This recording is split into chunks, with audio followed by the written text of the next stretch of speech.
Tema de hoje: quem não vive para servir, não serve para viver. Isso é uma frase antiga, nada de novo. Nova para quem vive nesse século 21, acostumado a ser servido. Todo mundo gosta de ser servido. Boa parte das igrejas de hoje se programam, trabalham, estudam, pedem direcionamento a Deus para de alguma forma servir as pessoas. Mas é difícil você falar sobre este assunto num tempo em que a maioria das pessoas gostam de ser servidas. E por conta de tanta decepção, tanto diz que me diz, o diabo, meus irmãos, o nosso inimigo, ele não descansa. Eu citava ontem para os irmãos na reunião: você está lá dormindo, o anjo do Senhor está ao teu lado te guardando, a mim e a você, isso é fato, isso é bíblico. Mas o inimigo de longe, ele fica olhando e ele fica imaginando um jeito de acabar com a tua vida, com a tua família, com a tua raça. Eles não dormem, eles vivem pensando nisso. E a igreja do Senhor na terra, a igreja de Cristo nessa terra, ela tem sido atacada. Todavia, como a própria palavra de Deus diz, por mais que ataquem, as portas do inferno não prevalecerão contra a igreja do Senhor. E olha que eles já tentaram, tentam e vão continuar tentando desunir, trazer discussões tolas, brigas, discórdias e desânimo, e de alguma forma eles vão lutar. E eu quero tratar sobre este assunto com os irmãos, porque algumas coisas importantes num texto que vamos ler hoje, um texto até, para quem lê Bíblia, é muito conhecido, dá-se a entender que quem é cristão, eu vou usar a palavra o popular aí, quem é crente em Cristo Jesus, ele precisa entender que ele foi chamado para servir. Nós fomos chamados para servir, eu e você, tá? Como eu disse, é óbvio que todo mundo quer ser servido, mas para alguém ser servido, precisa existir alguém para servir. E num século onde todos querem ser servidos, quem que vai servir? É algo que a gente tem que se pensar como igreja, neste século difícil que nós estamos vivendo. Essa atitude, esse desejo, essa vontade de tomar um posicionamento, de realmente servir a obra de Deus, a Deus, claro, e de tabela a sua obra, é algo que nós devemos pensar e até repensar. Porque nesses últimos tempos surgiu aí uma teologia, entre aspas, uma teologia que tem levado pessoas e mais pessoas a cada dia a se afastar de Deus do que se aproximar. Que tipo de teologia é essa? Bom, teologia da prosperidade. Você tem que ser próspero, você tem que ser rico, você tem que morar no Alphaville, você tem que ter um carro zero, você tem que, porque você é filho do rei, porque você é o cara, e se Deus não te der, você tem que cobrar ele, você tem que deixar claro que você é filho dele e tal. Essa teologia, ultimamente, os últimos 20 anos, tem sido pregada nas igrejas. E é interessante que nesses últimos 20 anos, a igreja cresceu em número, mas em conhecimento, e em comunhão, em serviço, diminuiu. Nesse século 21, as igrejas são enormes, mas são poucos os que servem a obra de Deus. Porque esse entendimento de ser próximo, e eu não estou falando que você não pode, meu irmão, Deus não quer que você leve e viva uma vida miserável, longe disso. Deus é bom, Deus é dono da prata e do ouro, Deus é dono de tudo, Deus tem prazer em abençoar aqueles que o servem. A Bíblia diz que Deus faz chover sobre justos e injustos, o sol brilha sobre justos e injustos. Deus é bom. Agora, não é por causa disso, viver uma vida simples, mas saudável, não é por causa disso que agora, só porque eu sou filho do rei, filho de Deus, eu tenho direito, você tem direito. Então olha, você precisa dar seu tudo, você precisa, irmãos, isso aí tirou muita gente de igreja. Eu conheço alguns que quando falam assim, igreja, Deus me livre, que foram para a igreja e foi ensinado algo que não está na Bíblia. E é interessante que o texto que eu quero ler com os irmãos, existem algumas coisas claras aqui para a gente absorver nesta manhã. Você que trouxe a sua Bíblia, vamos ler juntos Mateus capítulo 3.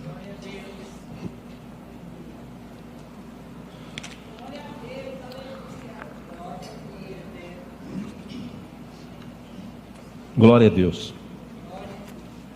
Livro de Mateus capítulo 3.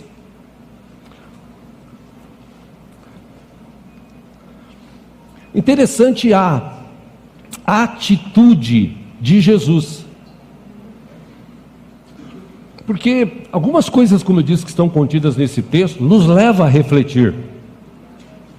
Mateus capítulo 3, versículo 11.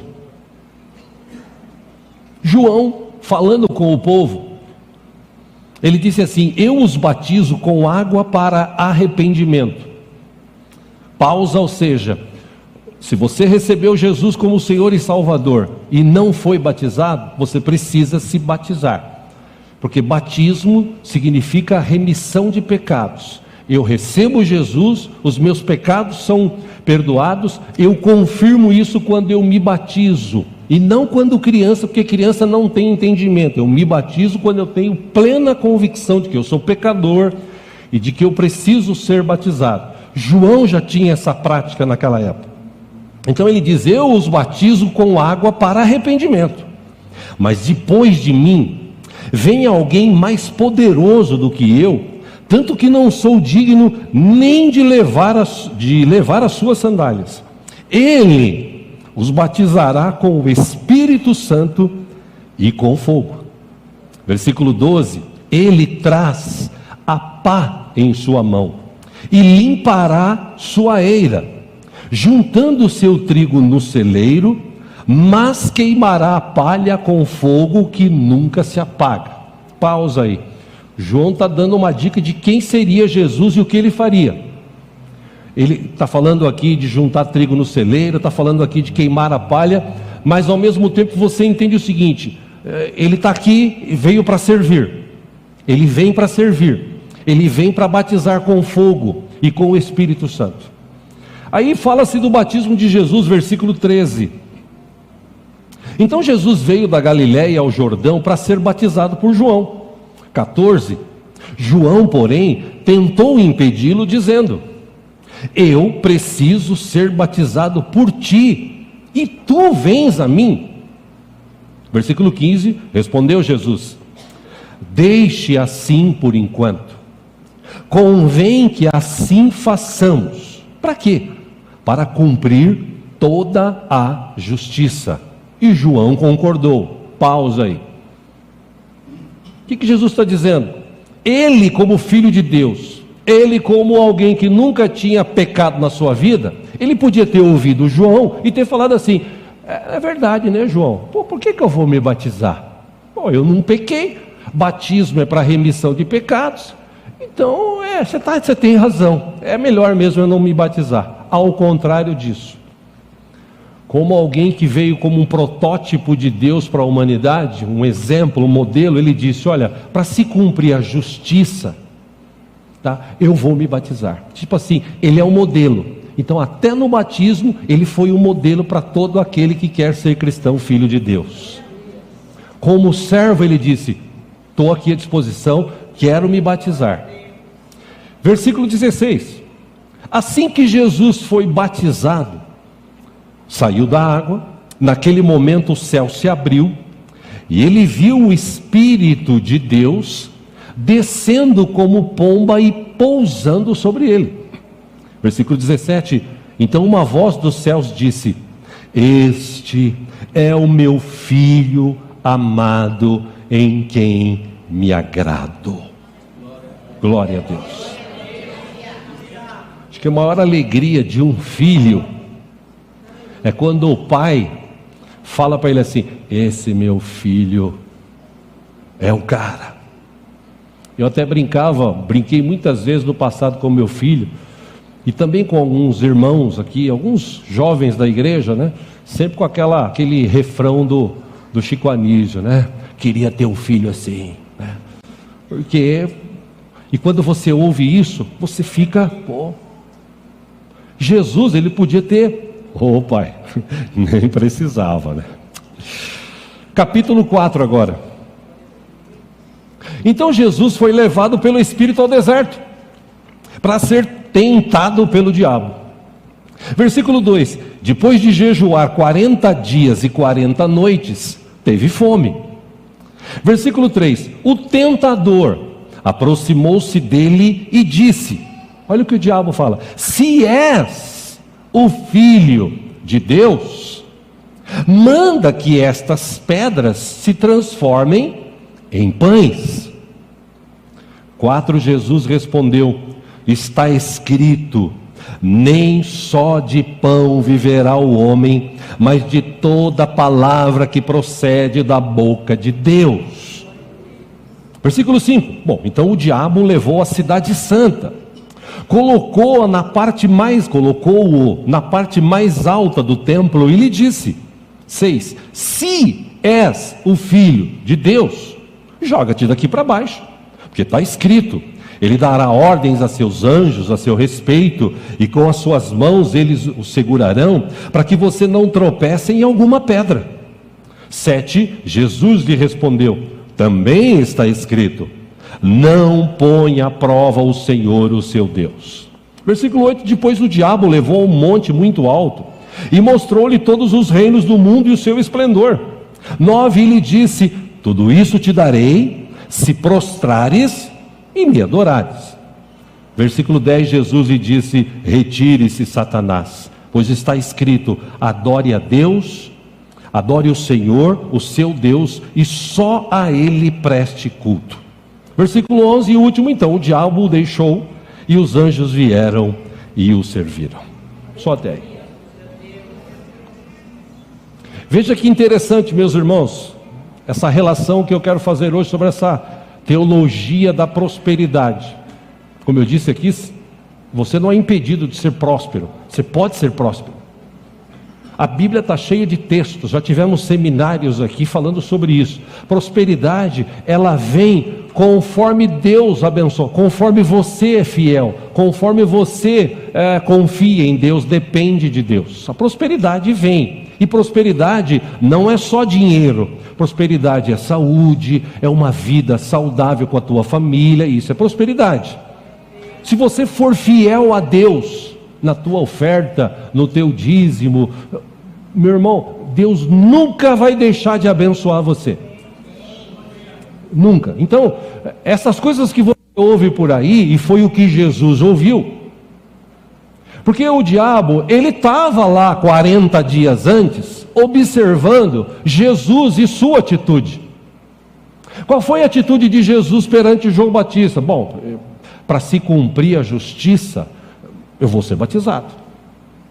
E Jesus, naquela situação ali de servo, ele é batizado. Quando ele sai da água, vem uma pomba, o Espírito Santo na forma de uma pomba, que pousa sobre ele, diz o texto que nós lemos, e ele ouve uma voz do céu, e todo mundo ouve: este é meu filho amado, em quem eu tenho prazer.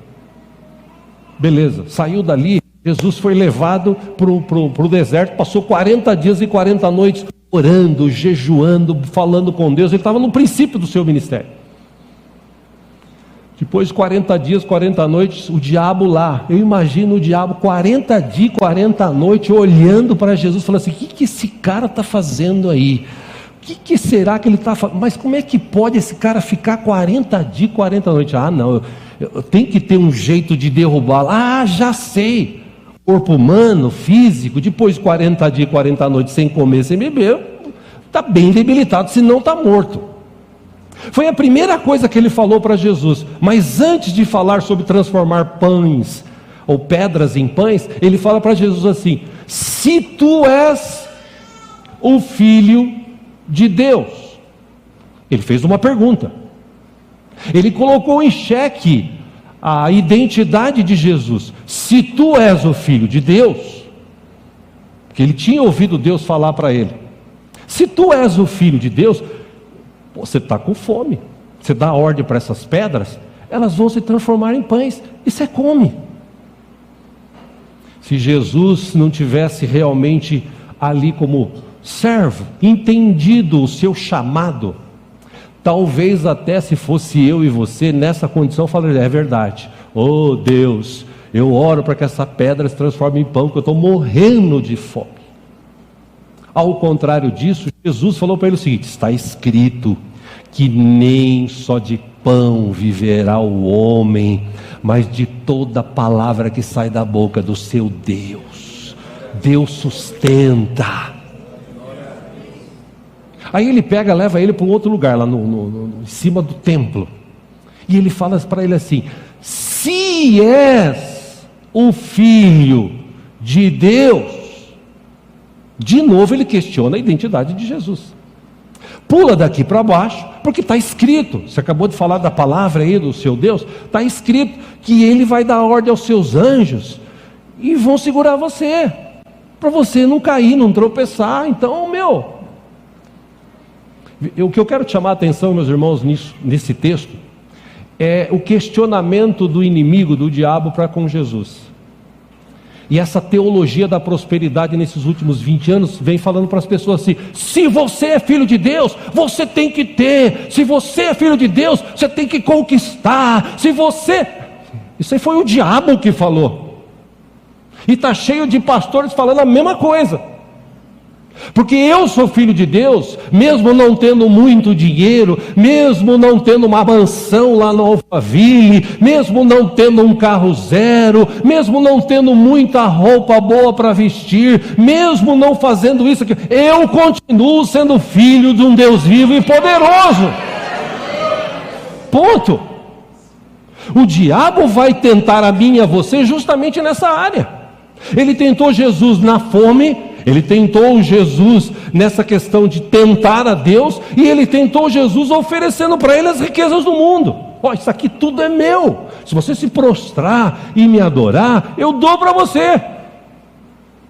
A verdade que nós estamos vivendo hoje é que as pessoas chegam nas igrejas e elas querem ser servidas, porque os pastores, os pregadores, que quando olham para as pessoas, não olham uma alma, ele olha um cifrão. Ele quer a pessoa para dar dinheiro, e por isso que as igrejas estão por aí mal faladas, por isso que as pessoas estão afastadas do evangelho. Por quê? Porque eles querem dinheiro, manda dinheiro, dá dinheiro, precisa fazer isso, dá dinheiro, faz aquilo, e as pessoas vão dando, e passa o tempo, elas vão sendo confrontadas.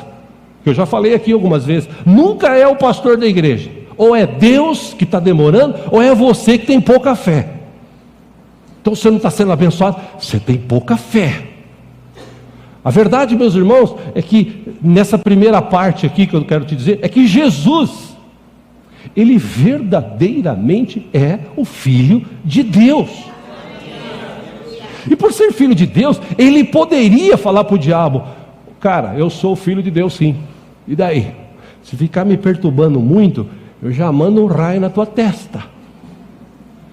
Podia fazer isso ou não podia? E tem muito crente hoje que está assim, não mexe comigo não, eu sou filho do rei. Mexeu comigo, vai se lascar. Eu picho uma maldição no céu. E tem uns crentes macumbeiros por aí. Meu irmão, que eu falei a semana passada, o que Deus falou para Abraão. Deus falou assim: aqueles que te abençoarem, eu vou abençoar. Aqueles que te amaldiçoarem, eu vou amaldiçoar. Então deixa para Deus. Eu e você estamos aqui para servir. Servir o quê? A obra de Deus. O que é a obra de Deus? As pessoas, o Evangelho de Cristo.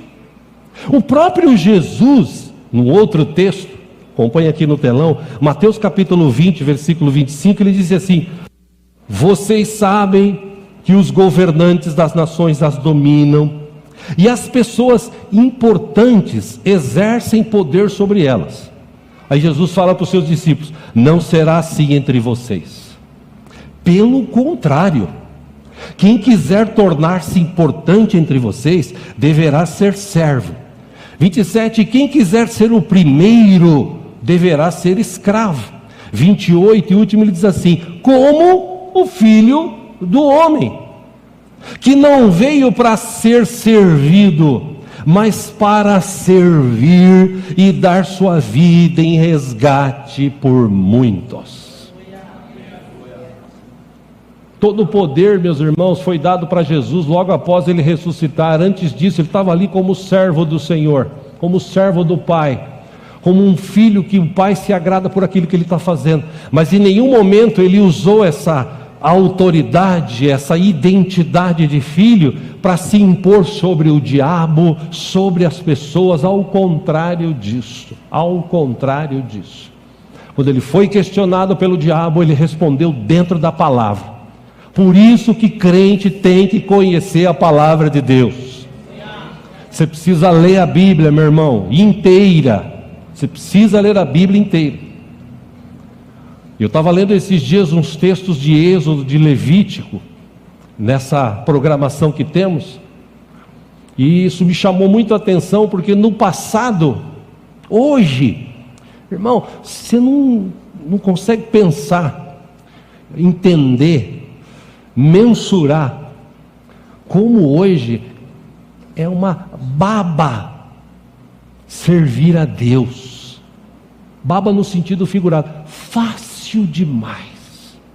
Se você lê, no tempo que Moisés esteve com Deus no monte, Deus falou para ele como era para ele fazer a arca, o tabernáculo, como era para ele ungir as pessoas, quem ia ser o sacerdote, quem ia fazer, o tipo de animal, que tipo de animal podia comer, não comer, que tipo de sacrifício deveria ser feito, quem poderia fazer o sacrifício, que forma que esses deveriam fazer o sacrifício, eles deveriam se preparar para entrar na presença de Deus. E aí foi feito tudo isso, começou-se isso, o povo trazia, havia sacrifício, eles se purificavam, era um negócio assim, era um ritual, que um belo dia 2 dos 4 filhos de Arão, 2 que eram sacerdotes, trouxeram um tipo de fogo estranho para fazer sacrifício. Eles foram fulminados, queimados, mortos, quando entraram na presença de Deus.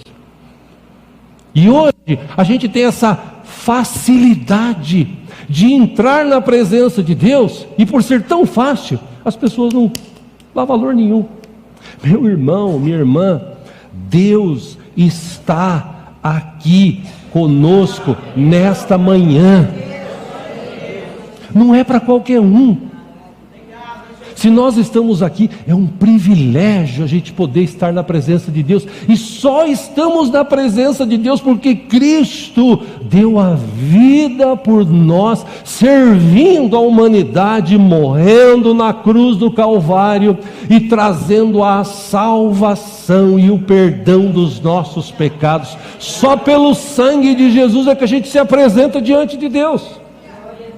A gente deveria pensar mais, refletir mais, quando a gente vai para a igreja, quando a gente vem para a igreja, que tipo de roupa a gente veste, que tipo de atitude a gente tem na igreja, porque Deus está presente, a gente vai se apresentar diante de um Deus vivo e poderoso. Ele merece o quê? A melhor roupa que você puder vestir, a melhor adoração que você puder entregar, a melhor palma que você puder bater. Se puder gritar, grite, porque Deus está aqui. Ele, tudo o que precisava ser feito por nós, Ele já fez. Ele já fez. Eu estou querendo te dizer isso porque cai por terra essa teologia de você é filho do rei, você merece ser rico, e se você não é rico é porque a tua fé é fraca, é porque, irmão, não vai nessa. Sirva a Deus de todo o teu coração, sirva a Deus. Deus não é teu servo, Deus é teu Senhor, é meu Senhor. Sirva a Deus. E servindo a Deus, Deus vai recompensar a cada um conforme aquilo que fizer. E é por isso que a gente vive um tempo hoje de pessoas frustradas, desigrejadas, desviadas. Por quê? Porque foram nessa. O inimigo, ele vai tentar justamente eu e você falar as coisas que ele falou para Jesus. Se ele tentou Jesus, você acha que ele não vai tentar a mim e a você? É óbvio que ele vai. A gente tem que tomar muito cuidado. Nós somos sim filhos de Deus, graças a Jesus, que era o unigênito filho, que a Bíblia diz, né? Deus amou o mundo de tal maneira que deu seu filho unigênito, único. Para quê? Para que todo aquele que nele crer não pereça, mas tenha a vida eterna. Aí vem o apóstolo Paulo, depois que Jesus ressuscitou, todo o poder nos céus e na terra está nas suas mãos, ele volta para os céus e ainda promete: eu vou estar com vocês todos os dias, até a consumação dos séculos. Vem o apóstolo Paulo e escreve assim: ele é o primeiro em tudo. Ele é o primeiro, mas agora nós também somos feitos filhos de Deus em Cristo Jesus. Ah, pastor, mas a minha vida é simples. O que importa é que você serve um Deus vivo e poderoso. E se alguém chegar em você e falar assim: você não disse que é crente? Quero ver. Irmão, eu não preciso provar nada para você. O tempo vai dizer. E eu vou continuar firme servindo ao Senhor, falando de Jesus, sendo fiel a Deus na minha oferta, no meu dízimo, no meu talento. Eu vou fazer aquilo que está no meu coração. Tá? Pode falar o que você quiser, pode criticar, não tem problema. Eu estou, nesse quesito, eu estou quites com Deus e quites com a humanidade. Isso aí não me perturba mais. Antigamente, eu confesso para vocês que há uns anos atrás, quando surgiu essa teologia, isso me deixava preocupado. Pô, você é pastor, pô, você tal, pô, a igreja, pô, isso, aquilo, outro. E eu ouvia lá o cara contando um testemunho. Não, porque eu estava devendo 300 mil, e aí eu fui lá, e pô, aí Deus me deu uma estratégia e eu paguei. E eu ouvi isso e falava: meu Deus, não é possível, uma coisa está errada. Olha como o diabo é sujo. Até o dia que eu conheci um pastor, aliás, um amigo pastor, e ele conhecia alguém que foi da igreja dele e estava devendo 300 mil na praça, aqui na região. E esse cara, ele ia numa determinada igreja, aí não vou falar o nome aqui, senão já viu, né? Ele ia numa determinada igreja, e aí ele testemunhou lá: eu estava devendo 200 e poucos mil reais, e aí eu vim aqui na estratégia, dei tudo, e aí Deus abriu a porta, eu paguei tudo, 200 e poucos mil que eu devia, eu paguei em 2 meses. Aí ele falou para mim: só que eu conheço esse cara é o maior picareta. Ele deu um golpe de 300 mil reais aqui na praça, trocando cheque com pessoa, pegando dinheiro. E o cara tem a cara de pau de ir lá na igreja, porque eu conheço ele, ainda falar isso e mentir. Ou seja, cuidado com essa estratégia do diabo, meu irmão. Tenha uma vida simples, saudável, normal. Viva a sua vida, porque eu e você somos filhos de Deus. Deus já preparou ou está preparando. Eu acredito que Ele já preparou, né? Porque Deus sabe de todas as coisas, já tem tudo preparado, né? Nós é que estamos no tempo. Deus é atemporal, Ele está fora do tempo. Mas Deus já preparou, segundo a sua palavra, mansões celestiais para mim e para você viver. Então, não caia nessa. Você tem uma vida abençoada? Glória a Deus. Viva a tua vida, seja fiel a Deus. No tempo certo, Deus vai te abençoar, as coisas vão acontecer para você. Creia nisso. Aí vem aquela pergunta: bom, já que eu tenho que servir ou posso servir a Deus, como é que eu sirvo a Deus?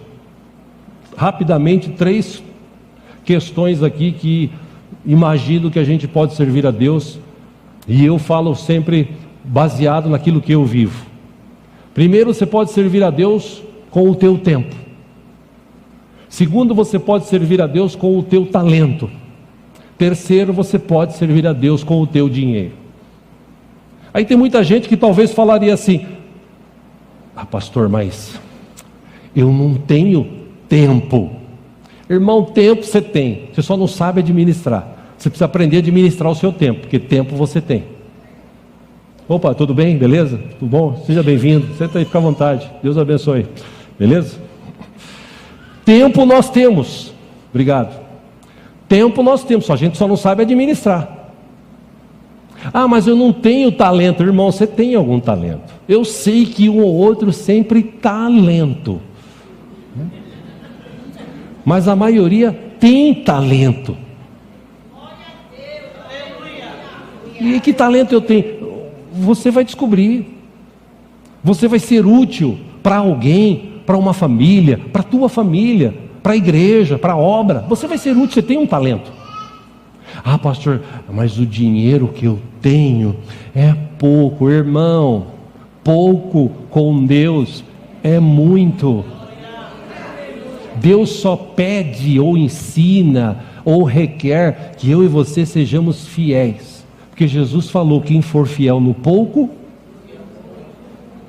Então, essas questões que as pessoas dão de desculpa, meu irmão, é desculpa, papo furado.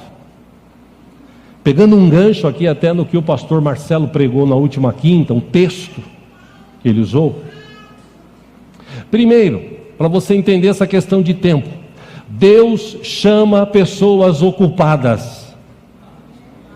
Deus chama pessoas ocupadas. Hoje em dia tem muito neguinho por aí, desculpa a expressão corta, muitas pessoas por aí, muitos cidadãos por aí, virando o pastor, porque hoje abrir igreja virou um negócio. Eu falo de Jesus, os caras dão dinheiro e eu me sustento. Muita gente que não tem formação didática, catedrática, aí o cara, eu viro o pastor porque de igreja dá dinheiro.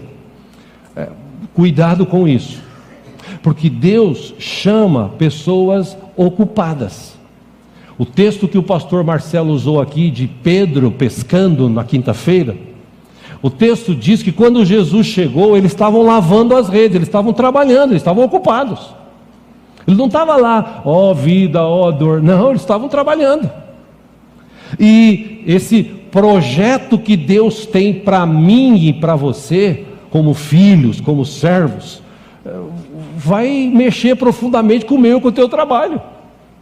A gente vai ter que entender o chamado, o propósito de Deus e administrar esse tempo. Moisés, ele foi chamado por Deus quando ele estava cuidando do rebanho do seu sogro, ele estava trabalhando. Davi, ele estava apacentando as ovelhas do seu pai, trabalhando, Deus o chamou. Gideão malhava trigo, escondido, mas malhava trigo. Deus chamou aquele cara que estava trabalhando. Eliseu, ele estava arando terra com o seu equipamento, Deus o chamou. Ou seja, Deus chama pessoas ocupadas sim. Por quê? Porque Ele vai te dar capacidade para você administrar o teu tempo, servir a Deus, servir a sociedade, servir a tua família e servir as pessoas. Segundo, Deus chama pessoas que são dependentes dEle, dependem de Deus, acreditam em Deus. Eu imagino e creio que você está aqui nessa manhã porque você crê em Deus. E se você crê em Deus, bom, se eu creio, se você crê em Deus, a gente tem que depender dEle. Até hoje, 26 anos e 9 meses, 10 meses, quase 11 meses de igreja aqui, a gente sempre dependeu de Deus. E Deus sempre sustentou essa obra aqui, levantou pessoas para sustentar. E o pastor Robson esteve aqui e nos ministrou. Não sei porque Deus falou isso, mas Deus vai aqui dar eu não me lembro a expressão que ele usou aqui, mas vai o quê? Levantar, né? Reforçar, obrigado. Deus vai reforçar o caixa da igreja. Amém? Para quê? Para a gente gastar e tal. Sim, nós vamos gastar. Se Deus quiser, na construção aqui do lado que nós estamos vendo. Se Deus quiser comprar um lugar próprio para a gente, em nome do Senhor Jesus. Se Deus fizer isso, e eu sei que Ele vai fazer, porque até hoje Ele não deixou na mão. Ele tem sustentado até hoje. Então, Pedro, quando ouviu a palavra de Jesus, estava lá, tal, lavando a rede, trabalhando. Aí Jesus fala para ele: olha, lança daquele lado a rede, lá, vai lá, aquele lugar ali, lança lá. Aí o que Pedro falou? Baseado na tua palavra, eu vou. E ele foi. O que aconteceu? Precisou chamar outro barco para puxar a rede cheia de peixes. Porque quando Deus fala, Deus faz. E Deus tem falado aqui nessa igreja, por cada pessoa que sobe aqui e prega o Evangelho: confie no Senhor, é Ele que sustenta a tua vida. Se você não entregou o teu caminho, entrega o teu caminho ao Senhor, confia nele e o mais Ele fará. Todo o projeto de Deus envolve pessoas que se dispõem. A gente precisa reconhecer que sem Cristo nós não somos nada. A gente precisa de Cristo para tudo. Em João 15:5, Jesus disse: eu sou a videira, a árvore. Eu que estou que dou sustentação, que tenho a alimentação para vocês. Vocês são os ramos. Se alguém permanecer em mim e eu nele, esse dará muito fruto. Jesus disse: pois sem mim vocês não podem fazer coisa alguma. Tudo que eu faço, tudo que você faz, faça para a glória de Deus, para que o nome dele seja glorificado. Meu irmão, a gente precisa de Jesus, e é por isso que nesse lugar aqui, nessa obra aqui, Itapetininga, Botucatu, a gente confia na palavra de Deus. Terceiro, Deus chama pessoas conscientes das suas limitações.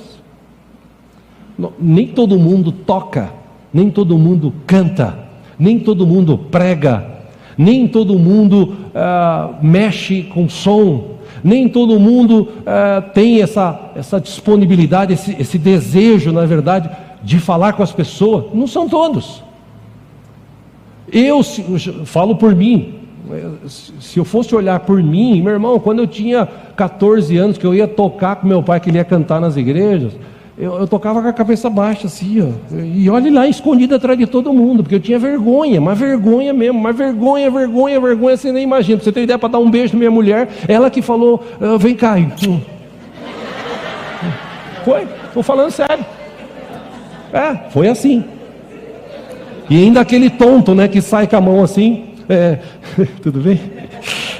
Para numa esquina de noite, embaixo da árvore, escurinho, escuta, não foi aqui que você ficou de me dar um beijo? Ela sim, voou assim. Você acha que ela ia perder, né?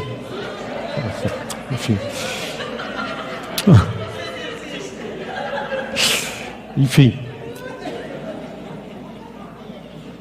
Mas, irmãos, o que Deus mudou na minha vida, se eu estou aqui falando hoje para você, pela misericórdia de Deus, porque vergonha, eu sabia e sei até hoje das minhas limitações.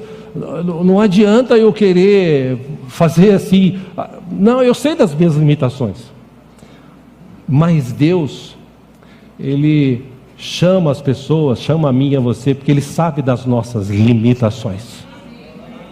Pedro, naquele texto que foi lido quinta-feira, Pedro, quando olhou para Jesus assim, falou assim: afasta-se de mim que eu sou pecador.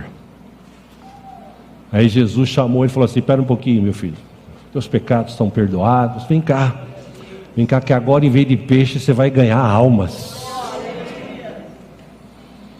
Isaías declarou, lembra daquele texto de Isaías capítulo 6? Acompanhe aqui. Isaías 6, quando ele viu a glória de Deus, ele gritou, ele falou assim: ai de mim, estou perdido, pois sou um homem de lábios impuros e vivo no meio de um povo de lábios impuros, e os meus olhos viram o Rei, o Senhor dos exércitos. Quando ele falou isso, então um dos serafins voou até mim, trazendo uma brasa viva, que havia tirado do altar com uma tenaz. Com ela tocou a minha boca e disse: veja, isto tocou os seus lábios, por isso a sua culpa será removida e o seu pecado será perdoado. Versículo 8, então eu ouvi a voz do Senhor conclamando: quem enviarei? Quem irá por nós? E eu respondi: eis-me aqui, envia-me. Isaías, ele sabia que ele era limitado. Ele falou assim: eu sou um cara de lábios impuros, que vivo no meio de gente que tem lábios impuros, e eu vi a glória de Deus, eu vou morrer, eu sou pecador. E Deus manda um anjo, o anjo toca nos lábios dele, purifica-o. E aí ele ouve Deus falando: Senhor, Deus falando, e agora, quem que a gente vai enviar? E ele fala assim: eu estou aqui, Senhor, envia-me, pode me enviar, eu vou. Ou seja, diante do chamado de Deus, isso foi uma das coisas que eu aprendi com meu pai. Meu pai foi um cara sensacional pregando o Evangelho e vivendo o Evangelho, apesar de todos os erros dele, que é um cara de fé. Esse era meu pai. Fazia umas coisas, acreditava numas coisas, que aconteciam uns milagres, que só mesmo ele viveu isso na presença de Deus. E apesar dos nossos aparentes defeitos, Deus, Ele não olha como a gente, porque nós pecamos, a gente erra, nós temos limitações, fraquezas, a gente se entristece, mas Deus não desiste da gente, porque um dia Jesus morreu na cruz por nós, perdoou os nossos pecados. Deus não desiste de mim, Deus não desiste de você. Enquanto houver vida, Deus vai estar sempre insistindo para você ser levantado, para você ser usado, para você ser uma bênção em nome do Senhor Jesus. Para te ajudar a entender isso, 1 Samuel 16, 7, a parte B do versículo diz assim: o Senhor não vê como o homem vê a aparência, mas o Senhor vê o coração. Deus vê o coração, Deus vê o teu coração. Pode olhar para você e falar assim: esse aí não tem, isso aí, desse mato não sai coelho, desse aí... Irmão, não se preocupe com o que pensam de você, se importe com o que Deus pensa de você. E se você olhar para a Bíblia, os pensamentos de Deus são completamente diferentes dos nossos pensamentos. Os pensamentos de Deus são bons. E por último, Deus chama pessoas decididas a segui-lo. Eles, segundo o texto que o pastor Marcelo usou quinta, eles deixaram tudo. Deixaram tudo, não. Apesar da riqueza que eu tenho aqui, eu deixo tudo, porque eu vou servir o Senhor. Eu não estou falando para você largar tudo e servir ao Senhor. Acho que você é inteligente o suficiente para entender que Deus tem te capacitado, Deus tem te abençoado. E você tem que entender que isso que Deus tem feito por você é para que você seja uma bênção aonde você estiver. Jesus falou para tomar cuidado com o dinheiro, porque o dinheiro, ele vai acabar, como muitos hoje, sendo senhor da sua vida.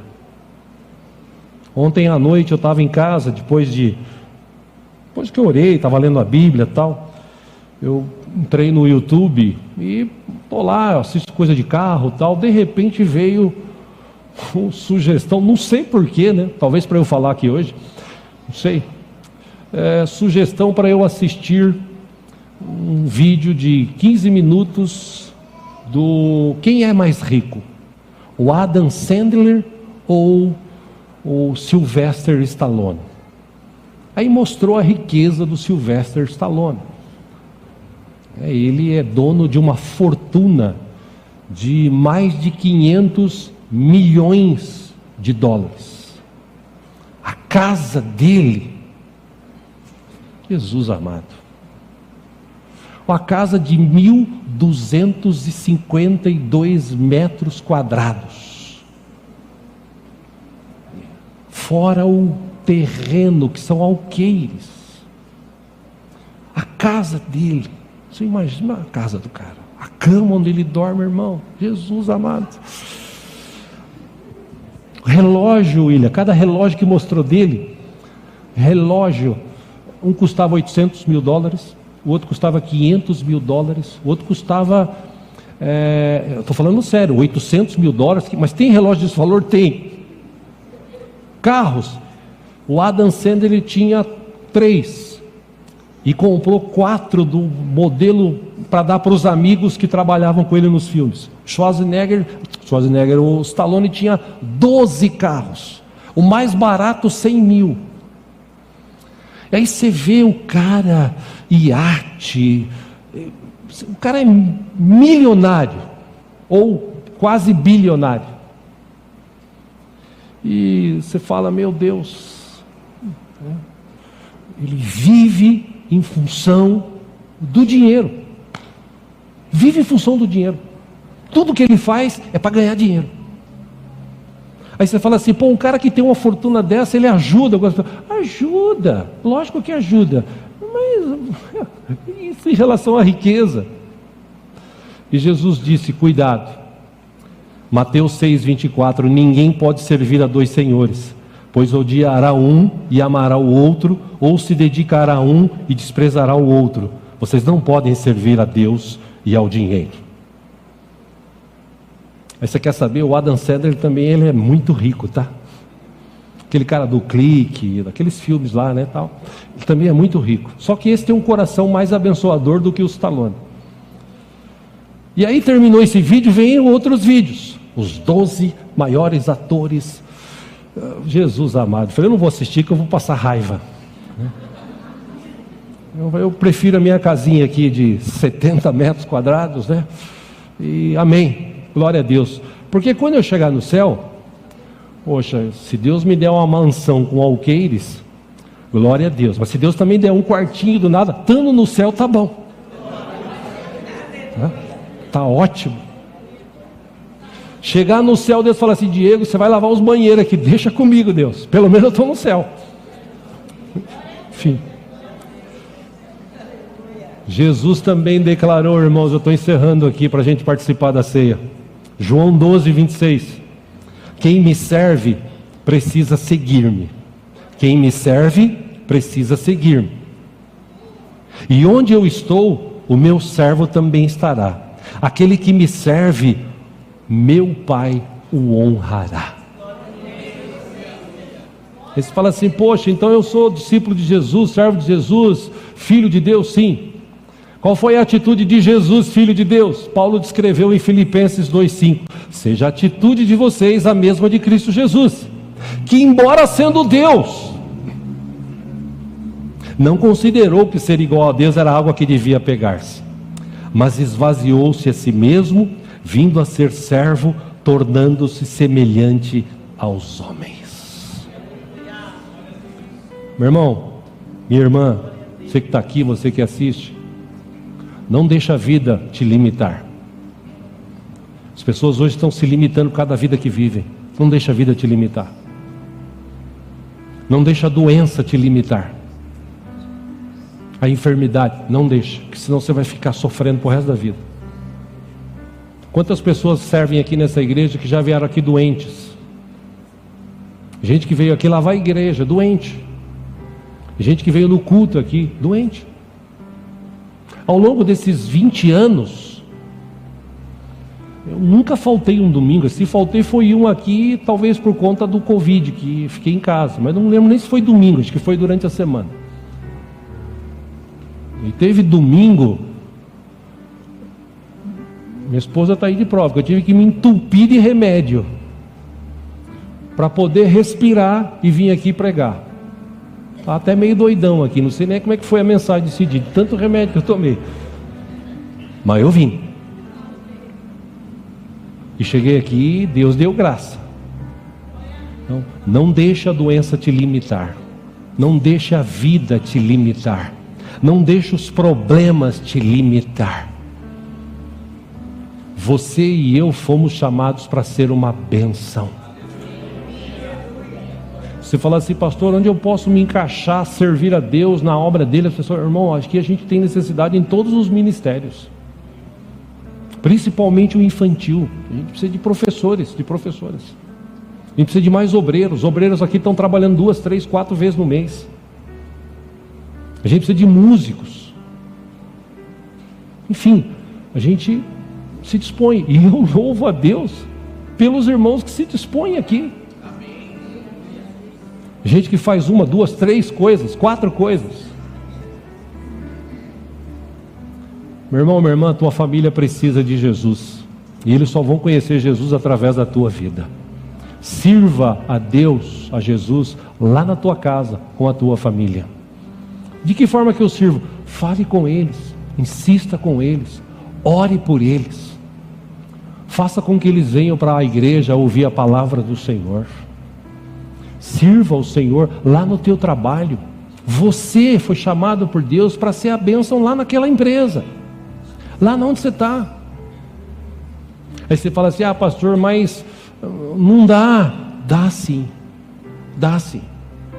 Lembra daquela história do menino que eu já contei aqui? O menino na praia, pegando aquelas estrelas marinhas, ele recolhia uma, jogava para o mar, ele pegava outra e jogava, ele pegava outra e jogava. Aí veio um senhor, ficou olhando para ele assim e observando. Aí chegou perto dele e falou: jovem, olha quantas, tem milhares aqui, você não vai conseguir salvar todas. Ele disse: eu sei, mas pelo menos essa aqui eu salvo, essa aqui também eu salvei, essa aqui também eu salvei. Ou seja, você não precisa ganhar o mundo, mas você pode ganhar pessoas que estão perto de você, através da tua própria vida. Hebreus 6,10: Deus não é injusto, Ele não se esquecerá do trabalho de vocês e do amor que demonstraram por Ele, pois ajudaram os santos e continuam a ajudá-los. Amém? Amém? Amém. A verdade, amém ou ai? Amém. Deus chamou a tua vida. Como diz a Bíblia, sê tu uma bênção. Deixa as diferenças de lado, deixa as tretas de lado, deixa as fofocas de lado. Seja uma bênção. Ouça a voz do Espírito Santo falando no teu coração. Deus quer usar a tua vida. Ele usou a vida de outros para ganhar você. Ele quer usar a tua vida para ganhar outros. Amém? Podemos orar por isso?